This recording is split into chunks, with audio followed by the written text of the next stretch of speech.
Mahin tanana mafana toedra raha ary tsy voafehintsony hita manerana ny nosy moa izay toedra raha mafana izay amin'izao ankehitriny izao. Ka nipitsipitsony mahakasika an'izay ny fakafakena amintsika atao anatin'ity vidéo ity ka manasa antsika rehetra anaraka an'ity vidéo ity hatramin'ny farany. Aza dino ny milaiky ny vidéo antsika ary tsarovatra hatrany miabone amin'ny chaîne antsika mba ahafahanareo manaraka tsy tahapaka ny vidéo zay lefa nahita isan'andro. Tsy ampendrena moa isika fa avitrany tonga de vavany ndao ary.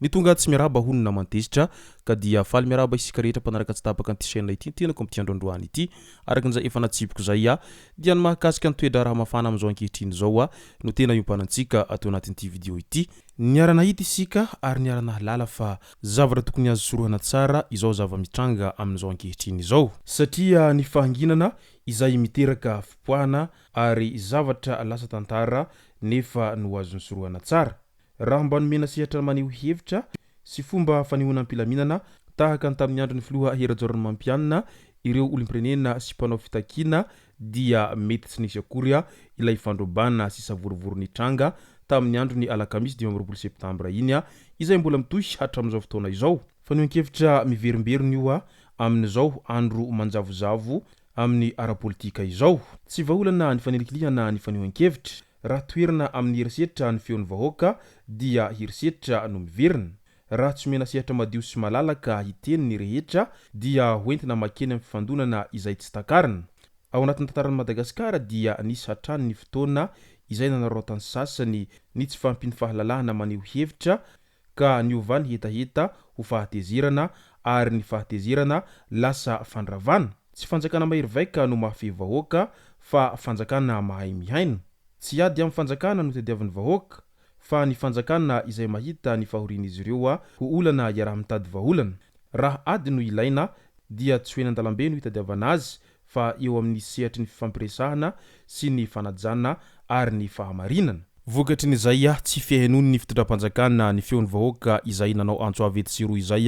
no nahatonga izao fifandonana mahery vaika ary naharatranana olona maro sy nasimba zavatra maro dia maro manerana ny nosy izao. Tsy vitan'izay fa maro ihany koa ireo izay fantatra fa namoy ny ainy na ny tany Toliara izany dia misy ireo izay maty voatifitra, ny tany Mahajanga ihany koa dia misy toraka izany ary ny tao Antananarivo sy ny tany Antsiranana dia misy ihany koa ireo izay lasibatra amin'izay tifitra izay nataon'ny mpitandro filaminana izay ary efa amam-polony izao no voalaza fa maty. Vokatry n'izay fifandonana izay ny maratra moa dia efa tsy saina intsony fa dia maro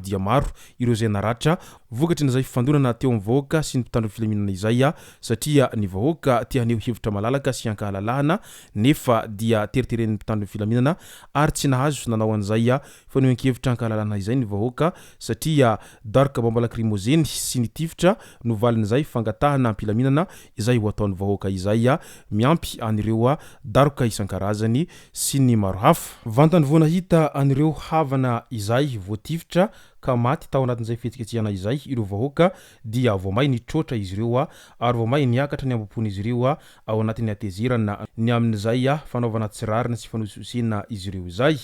Ny tany Antsiranana ohatra dia maty ilay mpianatra iray tao amin'ny université n'Antsiranana izay voatifitra tamin'iny andro ny omaly maraina iny ka vorolanina ny mpianatra niara-salahy ny ray hina ary niaraka amin'ny banderole namakivaky ny tanàna naneho ny hatezeran'izy ireo ary nanao fitakiana isan-karazany manoloana an'izay naman'izy ireo izay maty nefa dia tsy naninona akory fa noho ny hetraketriky ny mpitandro filaminana izay nampiasa an'izay bala réel izay no nahatonga an'ilay mpianatra naman'izy ireo izay tena mbola tanora hiringiriny ary noeritreretina ho reharehan'ny ray aman-dreny sy ny fianakaviana nefa dia maty tao anatin'izay fifanjevona tany Antsiranana izay.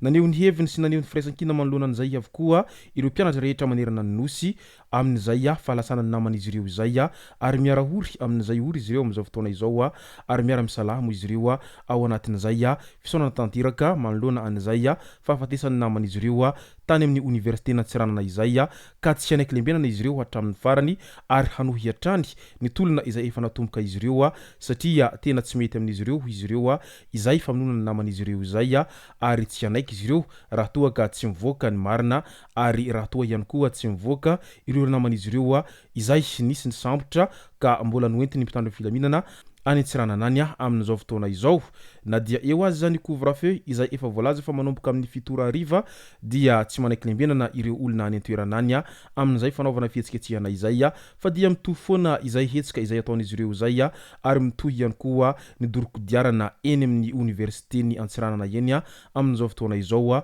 ho feretantory sy fanihon'izy ireo ny alahelon'izy ireo amin'ny naman'izy ireo izay maty notifirina tsotra zao tamin'iny andro ny omaly iny. Mampalahelo ny zava-misy ao Madagasikara ao amin'izao fotoana izao. Tena vaky ny fo raha mandinika an'ireo mpiray tanindrazana izay maty nohon'izay hetsika izay natao ho fitakina sy fiadina amin'ny tsirariny zay.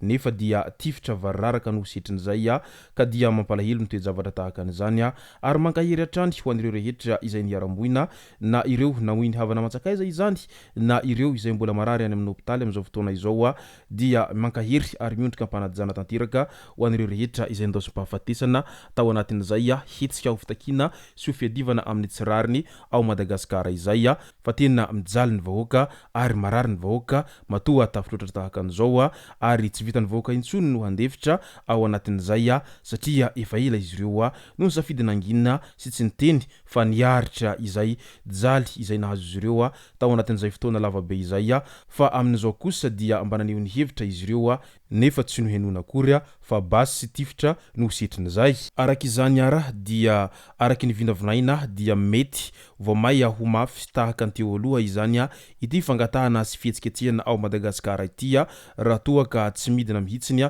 ireo ambimpon'olona rehetra ao anatin'izay hatezerana izay amin'izao fotoana izao satria tena efa mafana dia mafana ny fo ary vomay mihatezitra ny vahoaka manoloana an'izay rehetra izay ary mety ho mafy ihany koa ny fifandonana eo amin'ny mpitandron'ny filaminana sy ny vahoaka ary mety hiafara amin'ny fatiolona amin'ny kararana ihany koa izao raha toa ka tsy voafehy ao anatin'ny fotoana fohy izao fihetsiketseham-bahoaka ao Madagasikara izao manahy mafy sahady ny amin'ny fiverenana izay fanonganam-panjakana tahaka ny seho tamin'ny taona 2024 amin'izao fotoana izao na ireo mpanarabaovao izany na ireo mpanao politika na ireo mpandinika raharam-pirenena satria tena efa mahamay ny tanàna ary efa tena amin'ny vozona ny rano amin'izao ankehitriny izao. Izay no masaka azona roso tao anatin'ity video ity tompoko lasy tompoko vavy misaotratsika rehetra nanaraka an'ity video ity hatramin'ny farany azadino ny milaiky ny video antsika ary tsara voatrany miabone amin'ny chaîne antsika mba ahafahanareo manaraka tsy tahapaka ny video zay lefa nahita isan'andro. Tompoko lasy tompoko vavy mankasitraka dia mirary soa.